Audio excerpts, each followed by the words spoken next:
Hey guys, মই পিনে মোৰ YouTube চেনেলটোলৈ আপোনালোকক সকলোকে পুনৰবাৰ স্বাগতম জনাইছোঁ।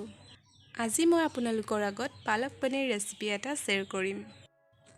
তেনেহলে বেছি দেৰি নকৰি বলক ভিডিঅ'টো ষ্টাৰ্ট কৰোঁ। প্ৰথমতে মই পনীৰখিনি কাটি লৈছোঁ আৰু এফালে মই পিয়াজ দীঘলে গৈ দুটা কাটি ললোঁ।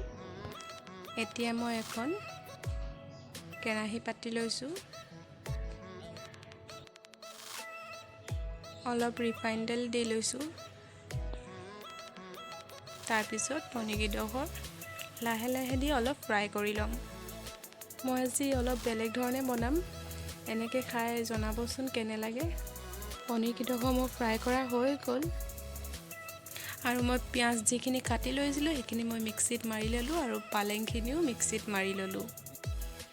আৰু যিখন কেৰাহীত মই পনীৰখিনি ভাজিছোঁ তাতে আৰু অলপ ৰিফাইন তেল দি পিঁয়াজখিনি দি দিলোঁ আৰু এতিয়া লৰাই থাকিম। যেতিয়ালৈকে ওপৰত তেল বিৰিঙি নাযায় তেতিয়ালৈকে লৰাই থাকিম।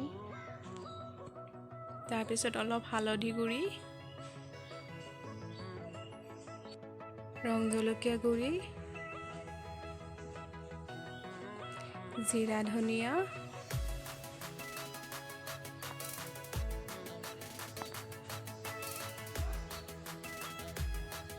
আৰু অলপ মিট মছলা দি দিছোঁ মই। এতিয়া লৰাই থাকিম।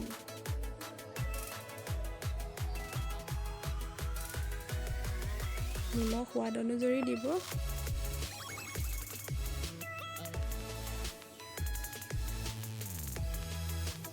তাৰপিছত নহৰু পেষ্ট দিম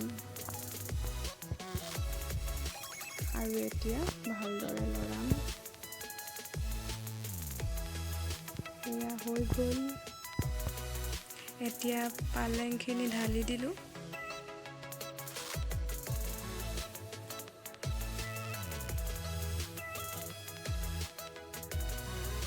তাৰপিছত এতিয়া মই ফ্ৰেছ ক্ৰীম অলপ দি দিছোঁ আৰু মই এতিয়া পনীৰকেইডোখৰ দি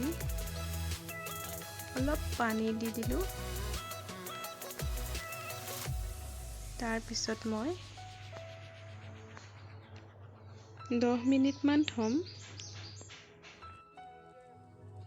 পনীৰখিনি হৈ গ'ল। ভিডিঅ'টো যদি ভাল পায় তেন্তে লাইক এটা নিশ্চয় কৰি দিব আৰু মোৰ চেনেলটো ছাবস্ক্ৰাইব কৰিব নাপাহৰিব। Thank U.